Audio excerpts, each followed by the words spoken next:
ससुराल वालों,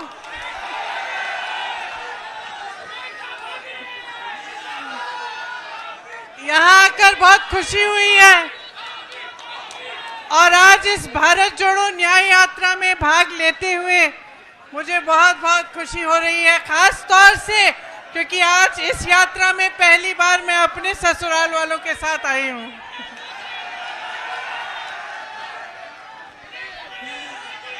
तो आपको याद होगा, बोलूं, आपको याद होगा मैं 2 साल पहले यहाँ आई थी, याद है? बड़ी मीटिंग हुई थी, बोलने दो भाई। आपको याद होगा 22 में मैं यहाँ आई थी, मीटिंग हुई थी बड़ी। अरे भैया बात सुनने दो, सुनने दो। और रोड शो भी हुआ था। तो मैं आपसे पूछना चाहती हूँ, ससुराल वालों,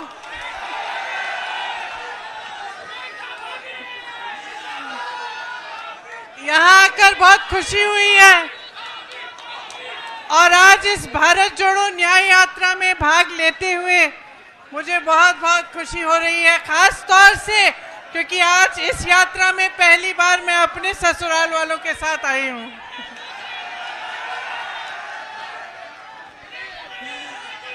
तो आपको याद होगा, बोलूं, आपको याद होगा मैं 2 साल पहले यहाँ आई थी, याद है? बड़ी मीटिंग हुई थी, बोलने दो भाई। आपको याद होगा 22 में मैं यहाँ आई थी, मीटिंग हुई थी बड़ी। अरे भैया बात सुनने दो, सुनने दो। और रोड शो भी हुआ था। तो मैं आपसे पूछना चाहती हूँ कि तब से आज तक कुछ बदला है? उस समय चुनाव था विधानसभा का, आपने भाजपा को जिताया, योगी जी को जिताया, 2 साल और उनको मौका मिला है।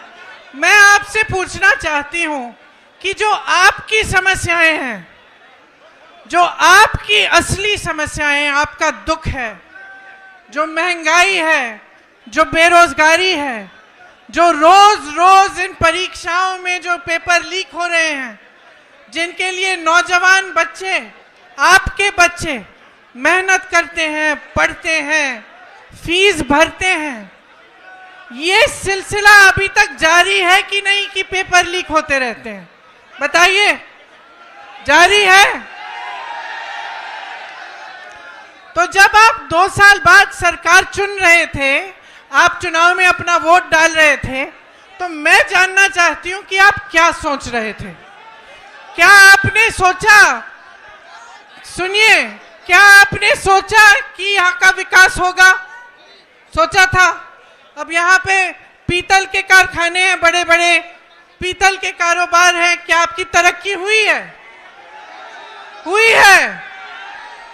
जितनी भी मदद आपको सरकार से मिलनी थी वो बंद हो गई, ऊपर से जीएसटी, और जितना काम कर रहे थे उसका शायद आधा काम कर रहे होंगे आज। मुश्किलें कम हुई हैं या बढ़ी हैं? बढ़ गई हैं। यहाँ नौजवान हैं सारे।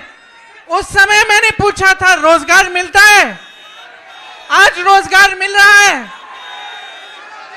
तो ये जो मेहनत कर रहे हो, जो 4-4 बजे सुबह पुलिस में भर्ती होने के लिए दौड़ लगाते हो, तो सेना में भर्ती होने के लिए दौड़ लगाते हो, उसके बाद जब परीक्षा लिखते हो, उसके लिए फीस भरते हो, माँ बाप मेहनत करके ट्यूशन में भेजते हैं, ये सब करने के बावजूद क्या होता है? आपको मालूम है कि 28 लाख बच्चों ने, यूपी के 28 लाख बच्चों ने पुलिस का भर्ती का इम्तिहान दिया है।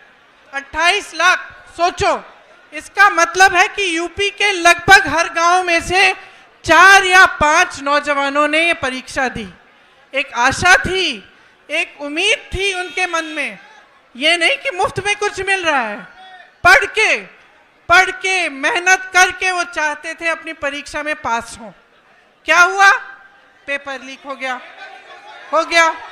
अब जब मैं यहाँ आई थी 22 में, तो मैंने आपसे कहा था कि हमने एक घोषणा पत्र बनाया था, उसमें हमने एक पूरा प्लान बनाया था, एक पूरी योजना बनाई थी कि ये जो पेपर लीक बार बार होते हैं इसको रोकने की क्या योजना हो सकती है। उसमें जॉब कैलेंडर था, उसमें ये था कि एक कमीशन बनेगा और जितना भी अन्याय हुआ है उसको ठीक करने का काम होगा। और जॉब कैलेंडर में हर जो भी डेट था, परीक्षा का डेट, नियुक्ति की डेट, सारी पहले से तय, और जो उससे इधर उधर होता उसके खिलाफ कार्रवाई होती। तो ये तो 2-3 मुद्दे हैं, पूरे 10 मुद्दों का हमने एक पूरा प्लान बनाया था। तो मैं आपसे एक सीधी सीधी बात कहना चाहती हूँ, देखो चुनाव फिर से आ रहा है कि नहीं?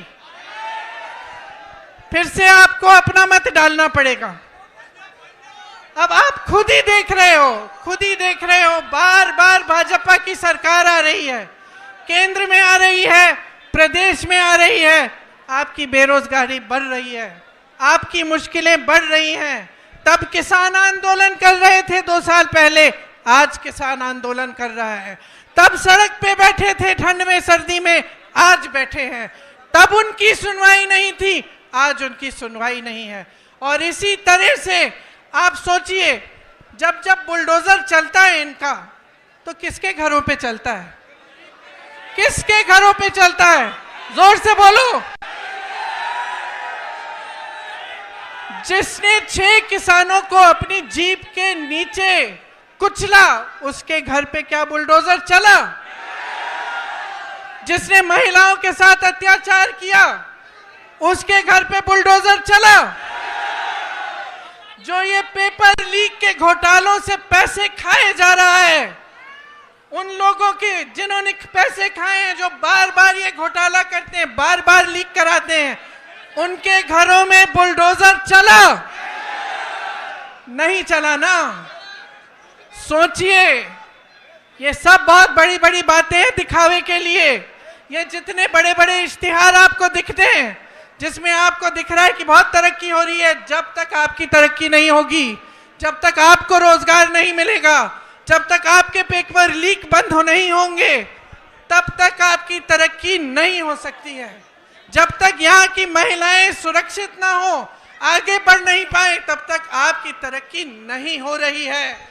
तो मैं सिर्फ आपको, मैंने उस समय भी बोला और अभी भी बोल रही हूं, अपने अनुभव को देखो, अपने अनुभव को देखो कि भाई 5 सालों में, 10 सालों में मिला क्या है?